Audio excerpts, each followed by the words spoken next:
In the meantime, we're going to start here. Helene is making its way through Georgia right now as a tropical storm. More than 60 million people are currently under watches and warnings. The system made landfall in western Florida in its Big Bend region last night as a Category 4 hurricane. At least 4 people have died as a result of the storm. The governors of Florida, Georgia, Alabama, North Carolina, South Carolina, and Virginia all declared emergencies in their states. Well, CBS News national correspondent Manuel Bojorquez has been tracking the storm from Tampa, Florida, for us. So how's Tampa looking these days? Well, you know, the sun is out. It's a dry day now, but the damage is done. If you take a look over my shoulder here, you can see the residual flooding that was left behind by Hurricane Helene. In fact, we are standing right now on a bridge that connects mainland Tampa to Davis Islands. And that is a place where early this morning, firefighters told us they were still having to conduct water rescues, moving people out using high-profile vehicles. So this right now is being used just by emergency personnel for the most part. There is a level 1 trauma facility, Tampa General Hospital on the islands there as well. They put up a wall to protect against the storm surge, and they say they got 4 feet of water up onto that wall in the overnight hours. It was impressive to watch where we were yesterday at Ballast Point Park, which is just down that way, how quickly after about 6 o'clock or so the water started to rise. Today it has started to recede, but again, for many people who had to be rescued from their homes, the damage is done. They are weighing really how to clean up at this point. The city of Tampa said this morning there were about 87 rescues so far, and that is something that is being replicated not just here in Hillsborough County, but in all the counties up and down this area, up into the Big Bend of Florida. Anne-Marie? One of the things that we knew as we were watching this storm is that it's really wide, so there's a sort of a vast area impacted by the rain and the wind. And now we have word of at least 4 deaths that are related to the storm. Do we know any more about that?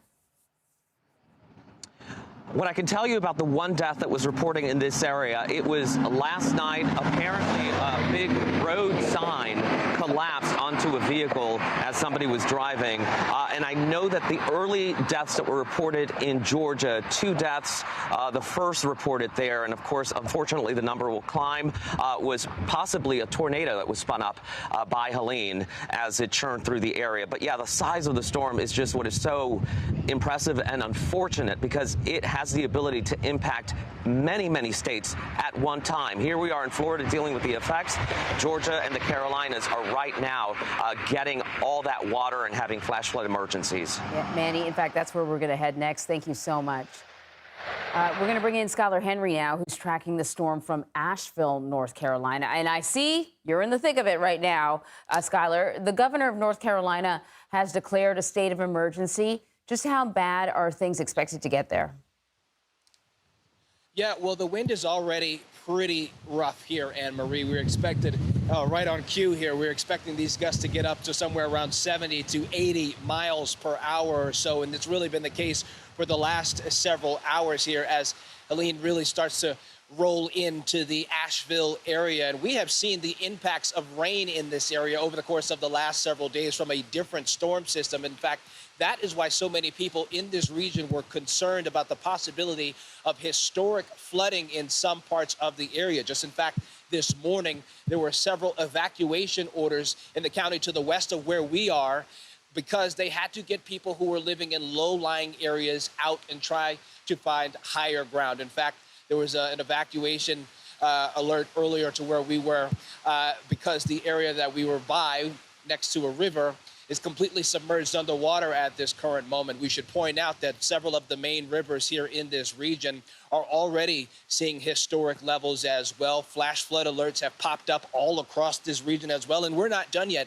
We anticipate that more will be coming, so much so that some of the officials that we have heard from say that they are concerned about the possibility of mudslides and landslides. All of the ingredients, the wind, the water, and the topography of this region all mixing together to create dangerous situations for the many who are out here. We know that 1.3 million people in South Carolina, they are without power. More than 600,000 people here in North Carolina also without power. We anticipate that number to continue to grow as the storm continues to roll on, but the rain continuing to pick up here as the morning moves ahead. So I imagine that part of what, emergency personnel are telling people to do is just don't go anywhere. Stay inside. Right. Right. And even still, we've seen some cars on the road. But I must say that it has been relatively empty on a lot of these roads here throughout Asheville. We've traveled maybe about 4 or 5 miles around the downtown Asheville area where we are. We've only seen emergency management professionals and crews really sort of block roads off and make sure that people don't head to those flooded areas that I was mentioning before. And that's really what officials have been saying all along. Do not go outside if you don't have to. We've already seen some water crews and some water vehicles get out onto the water in case folks need some rescuing. We haven't seen any calls for that just yet, but of course we're still in the middle of this storm. We'll see how that develops once everything sort of passes later on today. But yeah, officials saying stay home if you don't have to, because things are blowing left and right. We've seen branches come down. We've seen signs come down. Trash cans, newspaper bins, you name it, it has come down because of the rain and the wind. And so officials want to make sure that everyone is as safe as possible. All right, Skyler, thank you very much. So for more on the forecast, let's bring in meteorologist Tony Sadiku. He from CBS News New York. Good morning. Good morning. A rough morning for parts of the southeast as they deal with the impacts of Helene, making landfall as a Category 4 hurricane near Perry, Florida, now downgraded to a tropical storm. You get an idea of some of the top wind gusts reported. Perry closing in on 100 miles per hour, and other sites too, like Douglas, Georgia, over 90 miles per hour. All of this is leading to the storm surge impacts that we saw, that wall of water pushing on shore. And then the other threats, the inland rainfall, the inland flooding associated with Helene as well. Big numbers from Georgia to Florida, anywhere from 9 inches to close to a foot. And remember, we're not done. The storm right now just expansive, stretching from Atlanta to D.C., back out to Cincinnati and areas to the west as well. We'll continue to watch the storm as it weakens over parts of the Ohio Valley.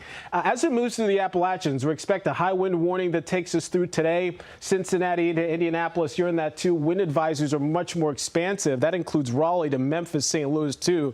And of course, the rain continues. Flood watches are posted. That'll continue today as well for parts of Roanoke to Atlanta. Meanwhile, we're watching the potential for strong to severe storms, areas east of the low as well. So from Charlotte to Myrtle Beach, Raleigh as well could see impacts through the day today.